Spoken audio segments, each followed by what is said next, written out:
Hey guys, what's up? It's iFlynn here, and welcome to episode 12 of my Warframe Beginner's Guide for 2021. In today's video, I'm going to be making you guys Steel Path ready. So the Steel Path is basically Warframe star chart on steroids. The enemies levels are bumped up by 100. They have more health, they have more armor, they deal more damage, stuff like that. But what we get from doing the Steel Path is a currency called Steel Essence, and we can take the Steel Essence and talk to Teshin in the relay, and we can buy stuff from him, which is just going to make our life in Warframe a little bit better, a little bit easier, stuff like that. So in today's video, what we're going to do is I'm going to be showing you guys builds for your Kuva Brahma / Zar, your Kuva Nucor, and your melee weapon. And I'm also going to be showing you guys builds for a few Warframes like Sarin, Mesa, Banshee, and Neja. Neja is a Warframe that you pick up from the Tenno Lab in your clan's dojo. I suggest doing that because Neja is knockdown immune whenever his third ability is active. So you might have noticed whenever you're using the Kuva Brahma or the Kuva Zar, if you shoot it at your feet, you get knocked back. Well, Neja basically negates that, and you can just spam the Kuva Brahma or the Kuva Zar everywhere and not get knocked down and kill a bunch of enemies. So first things first, we're going to take a look at the primary weapon build. So this is the primary weapon build. Keep in mind, this isn't optimal, but it is a lot more flushed out compared to what I've been showing you in the previous episodes of this guide.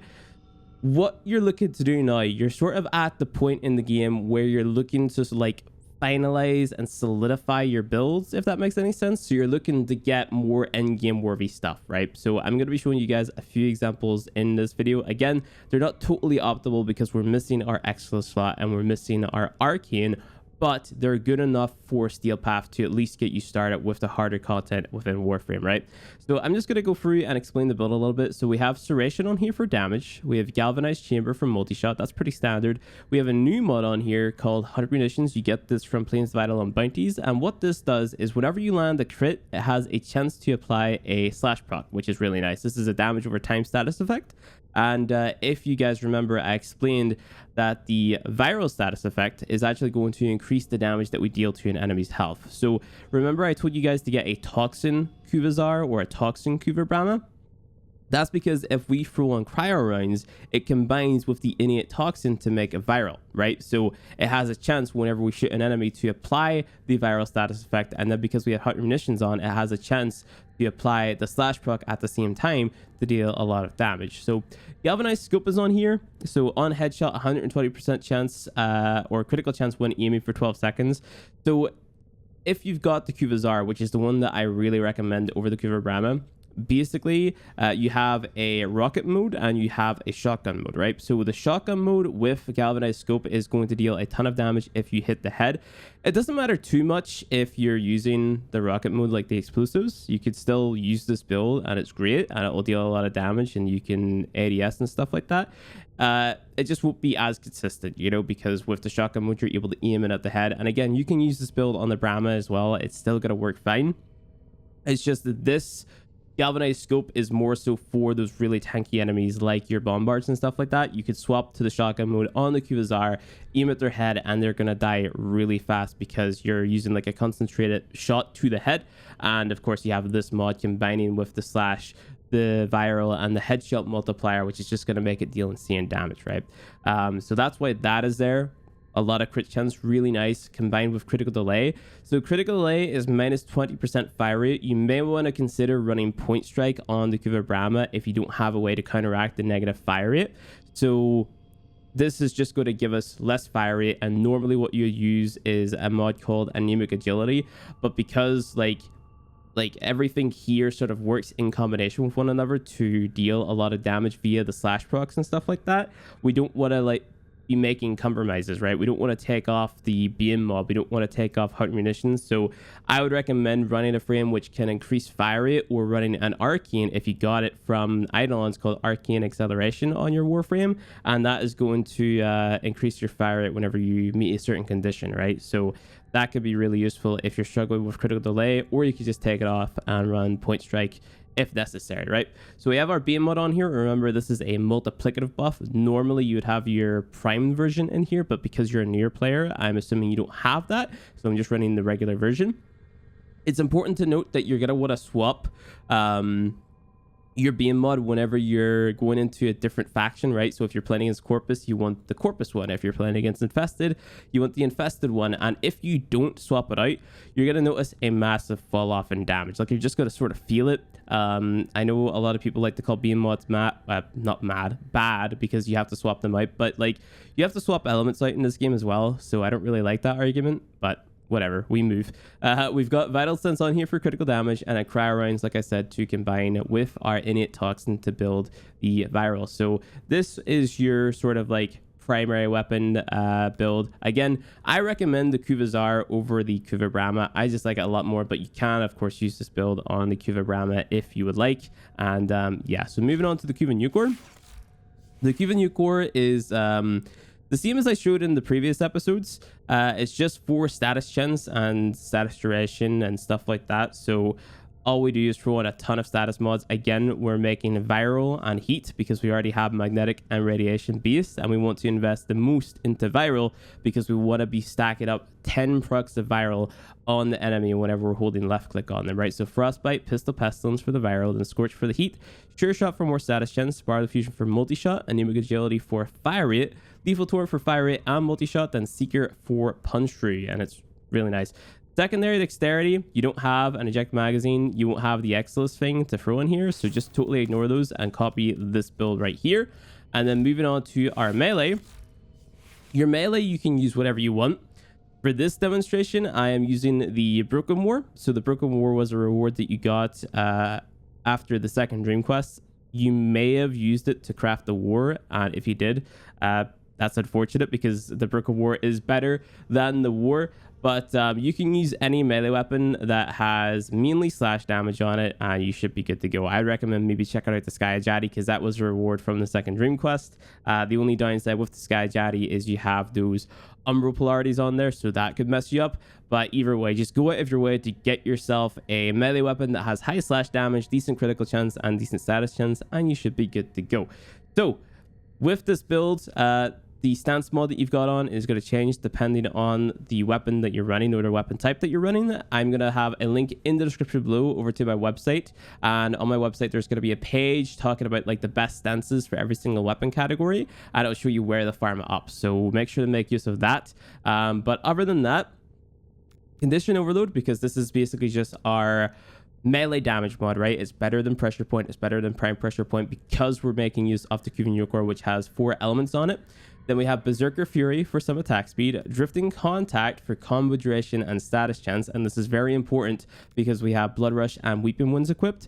So Blood Rush and Weeping Wounds, they scale up with the amount of combo that you have, so keeping your combo high is very, very, very important. Whenever your combo falls off, that's whenever you're going to lose a lot of damage because you get a lot of damage from both Blood Rush and Weeping Wounds. Remember, because Slash is our most dominant damage type, we're applying a lot of slash procs, which are DOTs, and they're combining with the viral procs that we're getting from the Nucor, right? So it's very important to keep your combo extremely high. So the reason that I put emphasis on that in this video is because you're going to see a lot of videos that sort of forego Drifting Contact, or they laugh about Drifting Contact, and that's simply because there are other methods in the game now of sustaining your combo without having to use Drifting Contact, right? You can take Drifting Contact out for, like, let's say a Gladiator mod or something like that, and you know, just to sustain your combo with an Arcane or your Focus or something like that, right? So drifting is necessary for you. You may also want to consider body count. I just think drifting is a little bit better simply because you have more status chance and more slash procs. It's going to help you out. But we move on. Oregon Shatter for critical damage. And then we have Smite Grenier for our multiplicative damage bonus. Again, this is one of those mods that you have to swap out. And then we also have Reach on here because we want to be hitting as many enemies as possible with every single swing of our melee, right? So this is another one of those interchangeable mods, but I'd really recommend keeping it on just because it's a nice quality of life mod, right? So with all of that out of the way, that would be the weapon choice that I'd take in the Steel Path, and then we can move on to our Warframes. So we haven't really talked about Nezha before, but mainly you're going to be focusing on his third ability, right? So his third ability is basically like Rhino's Iron Skin. You cast it, you go ahead, take damage, and it's going to give you some protection based on the amount of damage that you take. It's really nice. It's really nice for keeping you alive. Then the other thing that we want to pay attention to is this 4, which is a crowd control ability. You can see it in the little preview there. It's going to impale all of the enemies, and then you can slam them down again whenever you reactivate it. And then we have his second ability, which is like your hula hoop. You throw it and it ping pongs between enemies, and it also has a chance to drop health orbs and energy orbs on the enemies that you hit with the hula hoop, right? So whenever they die, they can drop either of those orbs. It's really nice. So with this build, it's based around utilizing the free to its maximum potential, because remember, this makes you knockdown immune, and it also makes you really tanky as well. So maximizing the free with the power strength. We also have a little bit of range on there for the crowd control, a little bit of duration for our blazing chakram, and then we have rolling guard on there to keep us alive. So rolling guard is a very, very, very strong mod, simply because it allows you to roll and make you completely immune to all damage, like every single damage for a certain amount of time, right? 3 seconds, right? It also removes all status effects. So the one thing that is going to mess you up the most in Warframe is toxin proc. So if an enemy toxin procs you, you're pretty much dead, depending on how much health you have left. And rolling guard essentially just lets you ignore it by rolling, and it strips it away. It's really nice, and it's going to be on every single build that we take in the steel path. The other thing that you want to utilize is called shield gating. And basically, shield gating is going to give you invulnerability whenever you take fatal damage, right? So let's say you have 250 shields and an enemy shoots you with a shot that deals more than 250 damage. All of your shields are going to be depleted, right? But it's not going to sink into your health, right? So let's say it dealt 50 extra damage. You're not going to lose 50 health. You're just going to be invulnerable for a certain amount of time because your shields tanked it. And then what you want to focus on is allowing your shields to regen, right? So we run mods like Brief Respite. So on ability cast converts 150% of energy spent to shields while over shields are inactive. That's really nice for sustaining your shields. Or we can use things like our Augment mods, right? Because it has a passive. So it's 40% energy spent on abilities is converted to shields. So you could swap out, you know, some of the mods that you run and just use an auger mod, right? So we could swap out stretch, for example, for auger reach. We could take that range hit, but we have that passive, which helps us stay alive if we really wanted to. I would recommend just running Brief Respite, but I recognize that we haven't farmed that up in the series yet. It's just, I'm letting you know that that is a way that you can go ahead and do that. But because we have the free on Neja, I haven't been running any auger mods, and I'm not running Brief Respite. The corrosive projection, you get that from Nightweave, and essentially that is going to reduce the enemy's armor, making them easier to kill. What you're going to struggle with the most is killing enemies with a lot of armor. So, you know, you want to go ahead and throw that there on, and it's going to make your life a lot easier. Natural talent speeds up your cast animation. So your 4 essentially acts like a panic button. It's really nice. What you want to be doing is using your 4, then throwing your 2 at them, and then killing them while your 3 is up. You should activate your 3, like, this should be up at all times, more or less. And we also have this mod on called Equilibrium. So whenever we kill an enemy, right, and they potentially drop either a health orb or energy orb, and we pick it up, it's going to convert either a health orb into an energy orb or an energy orb into a health orb to help us sort of sustain ourselves, right? It's really nice. The other thing you want to keep in mind is you want to be running Energizing Dash during these Steel Path runs as well, because you want to be sustaining your energy and using your abilities as much as possible. So that's pretty much it for Neja. Now we're going to move on to Sarin. All right, so the idea with Sarin is to spread a lot of disease with her first ability. So we have a lot of power range on here with stretch and overextended. Now the thing with overextended is it actually gives us negative ability strength. So we have to counteract that somehow because we need strength on Sarin to deal a lot of damage. So we have Augur Secrets, Umbral Intensify, and Blind Rage. If you wanted to, you could swap out Blind Rage for Transient Fortitude, but the thing with swapping it out for Transient Fortitude is that it's going to give you less uptime on your third ability, and you want to have your third ability up as long as you possibly can, right? So the trade-off is less strength and less duration instead of having Blind Rage on, which is more strength but negative efficiency. So it's up to you whether or not you can sustain your energy using the likes of Energizing Dash and Energy Plates, for example, but it is entirely down to you which one you want to run. Other than that, we've got on Prime Continuity on here for ability duration and Rolling Guard on to protect ourselves. Sarin is absolutely going to melt through basically any content in the game with this build. It's kind of insane. Just, you know, caster free, have it up all the time. put her 1 on an enemy, make sure that it doesn't start to decay, make sure that your 1 is cast on at least 1 enemy at all times, and then use your 4 as a panic button and to deal mass damage around you, because the 4 also gives you like a little bit of a stun to enemies that are affected, and it's going to deal a lot of damage to them. Your 2 you can use as a decoy. It also deals damage, but you don't really have to invest too much into it. I would just focus on the 1, the 3, and the 4 for now.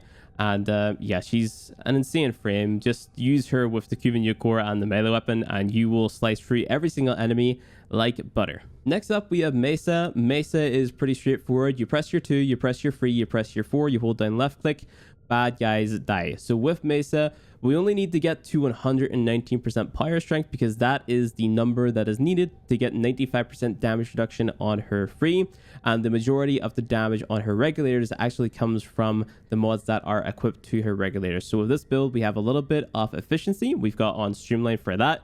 Then the rest we have invested into pyro range and pyro duration. So we have overextended on here for that pyro range. We also have stretch. We got narrow minded for that duration. We've got prime continuity for more duration, augur secrets, and transient fortitude to counteract the negative strength. And we've got rolling guard on here for defense. So really straightforward frame.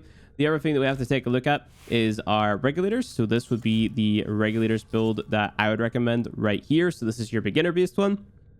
We've got Hornet Strike, Lethal Torrent, Galvanized Diffusion, or Borrow Diffusion if you don't have the Galvanized version yet, but you should. We've got Target Cracker for critical damage, Pistol Gambit for critical chance, Pathogen Rounds and Convulsion for corrosive, and then Anemic Agility for more fire rate. If you have a full set of Archean Velocity, I would recommend running a Bean mod, the Expel mod. So that is Expel, Grenier, Corpus, or Infested, whichever one it is. And yeah, you'll deal a lot of damage that way. But other than that, that is Mesa. Last but definitely not least, we have a build for Banshee. So Banshee is really straightforward. You've been using her a lot for Q glitches. You press your 2 to mark the spot on the enemy. You shoot that spot and it amplifies the damage by whatever your power strength is. So in this case, we have 11.15% damage multiplier. And then you use your third ability, Silence, to stun enemies. So whenever the enemy is in the range of your silence ability, they're going to be stunned for a short period, and then whenever their stun animation ends, you walk away, and then you get them back into it by walking towards them again, and then they're going to be stunned again, going through the same animation. Then you just repeat that until you kill the enemy, or you're out of the area that you want to be out of, or whatever. So continuity for duration, Umbral Intensify, Transient, Augur Secrets for strength, Augur Message also duration, Streamline for efficiency, Rolling Guard for defense, and then we have this Resonance Augment mod. So this here is obtained from the parent sequence or Cephalon Suda. Unfortunately, neither of the two we are a part of if you've been following this guide to a T. So unfortunately, you're going to have to buy it off another player, or you can just replace it with something different. The reason that we're not running range on this is simply because of the third ability. You don't want to have too much range on, because if you have too much range on, then you're going to be stunning enemies before you even see them. So, you kind of want to have, I would say, 100% range at the most. But if you're fine with running 145%, that's entirely up to you. That'll just make your sonar ability a little bit better, because you're able to mark more enemies with it. The other tip that I can give you is to spam your sonar ability, because if you spam your sonar ability, it's going to mark more of the enemy, so it's going to be easier to hit the weak spot that you mark. And again, I've got corrosive projection on here to strip away the enemy armor and just make them easier to kill. All right, so we're going to go ahead and do our first Steel Path mission. To swap the Steel Path, you'll see this icon on the right-hand side.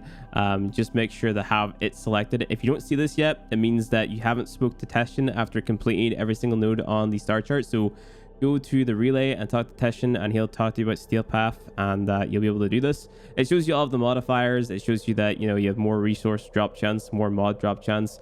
Enemy level plus 100, enemy health 250%, shield 250%, armor 250%, all that there good stuff. And what I'm going to do is just show you guys the first Steel Path mission using Sarin and how much different it kind of is. So yeah, let's just go ahead, jump in and do that. All right, so here we are in our first Steel Path mission. Another thing that I forgot to mention to you guys is make sure that you actually have the Magus Elevate Arcane equipped to your operator. I spoke about that in the last episode, but what we're going to do here is just go ahead and use our 1 on the bad guy, our 3 on ourselves, and then just start going to town on them, really. So you can see how insane this Bazaar is with the build that I showed you guys. It just, you know, sends these guys to space more or less. If you have a status proc on you that you really don't like, you can just go ahead and use your rolling guard or whatever, or you can actually stall it out in your operator. That's another thing that not a lot of people know.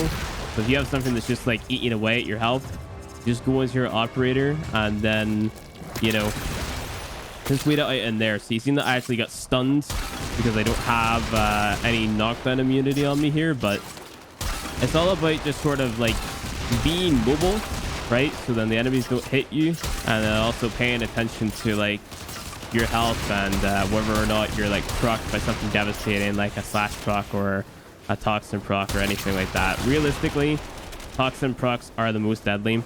One big thing with the, what's it called, the Bazaar and the Brahma is you're going to run out of ammo with them quite quickly. So you might want to consider running a companion that has some sort of like ammo mutation, like the Carrier Prime, for example. So you might want to go out of your way to get them. But you can see that it's a little bit more difficult now because we haven't got our Bazaar and we have to sort of like go free in melee. What we're doing is we are building up our combo, and you'll see as we keep on meleeing enemies that they'll start to die a lot faster because we have that higher combo, right? So this here guy, put our 1 on him, he infects the other guys. We can use our 4 to stun them slightly, and there we go. So I'm just gonna go ahead and use my energizing dash there because I was low on energy. And if you start to get shot at by a multitude of enemies, just go ahead, use your rolling guard, and if you get knocked down, just go into your operator and you can go into your void mode, reposition yourself, and just start going to town. Because by the time that you get out of your operator and reposition yourself, your rolling guard might be back up, you know, you might have your abilities back up, cool stuff like that, and it'll just sort of keep you alive. Like it's a lot better than like relying on a frame, like let's say for example on Naros, who just has like a high health pool, right? If you just stay mobile, pay attention to your abilities and stuff like that, it's gonna be a lot more engaging, a lot more fun, and a lot more effective in my opinion at the very least. So let's see if I have any ammo in my what's it called there, Bazaar. So one thing to note with what I was doing there, like I wasn't even using my Bazaar. If I had been, not my Bazaar, sorry, my Cuban Nucor. If I had been using my Cuban Nucor to prime those enemies, I would have been dealing a lot more damage to them. So here we go.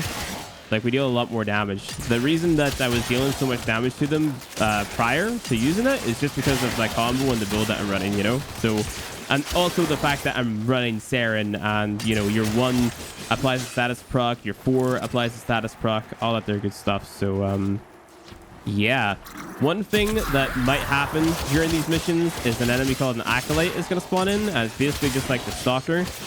If he kills you, he will despawn, but if you kill him, you will get a what's it called, a primary or secondary RTM, which you can equip. And again, whenever you get max rank of those, then you get extra bonuses. You want to go for the primary merciless, secondary merciless, and then I think Deadhead and Dexterity, like those 3 are the ones that you want to go for. Dexterity is the one that allows you to have a longer combo on your melee. It's like 7.5 seconds or something like that. It's really strong. And then the other one, the merciless one, I think that's what it's called, that gives you more damage, right? It's really strong as well, and more ammo. So yep, that was our first Steel Path mission. So these are what we want to be farming up from the Steel Path. So rank 5 on kill, 30% damage for 4 seconds, stacks up to 12 times, 30% reload speed, and plus 100% ammo maximum on the primary merciless. Then our primary dexterity is rank 5 on melee kill, 60% damage for 20 seconds, stacks up to 6 times, 7.5 combo duration, and then 6% holster speed. And then primary deadhead is on precision headshot kill, plus 120% damage for 24 seconds, stacks up to 3 times, 30% the headshot multiplier, and negative 50% weapon recoil. So you can get these for both your primary and your secondary. The secondary ones are just for the secondary, of course. They're exact same, more or less. And yeah, that is basically going to be it for this episode, guys. If you liked it, go ahead, hit that like button below. Subscribe for more Warframe content, and make sure to get the Master Rank 12 as well as Master Rank 13 for the next episode. And I'll see you guys in the next one.